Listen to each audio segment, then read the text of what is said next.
కోల్కతా బహిరంగ సభ అనంతరం చంద్రబాబు నేతృత్వంలో వివిధ పార్టీల నేతలు అంతర్గతంగా సమావేశమయ్యారు.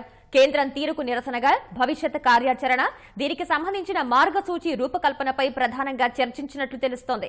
మమతా బెనర్జీ నిర్వహించిన సభ విజయవంతం కావడంపై ఆమెకు చంద్రబాబు, దేవేగౌడ, కేజ్రీవాల్, శరద్ పవార్, ఫారూక్ అబ్దుల్లా, అఖిలేష్ తదితర ముఖ్య నేతలు అభినందనలు తెలిపారు. కేంద్రం తీరుకు నిరసనగా మరిన్ని బహిరంగ సభలు నిర్వహించాలనే ప్రతిపాదన భేటీలో వచ్చింది.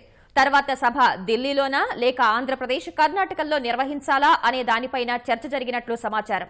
కర్ణాటకలో తలెత్తిన రాజకీయ పరిణామాలపైన నేతలు చర్చించుకున్నట్టు తెలుస్తోంది. భాజపా తీరును నేతలంతా ఖండించినట్లు సమాచారం. కోల్కతా తరహాలో మరిన్ని సభలు నిర్వహిస్తే ప్రతిపక్షాలపై మోదీ మరింతగా విరుచుకుపడే అవకాశం ఉందనే అభిప్రాయాన్ని అఖిలేష్ యాదవ్ వ్యక్తం చేయగా, పరిధులు దాటి వ్యవహరిస్తే జాతీయ స్థాయిలో పోరాటాన్ని ఉధృతం చేయాలని అంతా భావించినట్లు సమాచారం. ఒకరికొకరు అండగా ఉంటూ మోదీ వ్యూహాలను ఎదుర్కోవాలని జమ్మూ కశ్మీర్ మాజీ ముఖ్యమంత్రి ఫారూక్ అబ్దుల్లా సూచించినట్లు తెలుస్తోంది. ఏపీలో కేంద్రం చేస్తున్న కక్ష సాధింపు చర్యల్ని తాము ఏ విధంగా ఎదుర్కొంటున్నది ముఖ్యమంత్రి ఈ సమావేశంలో వివరించినట్లు సమావేశం.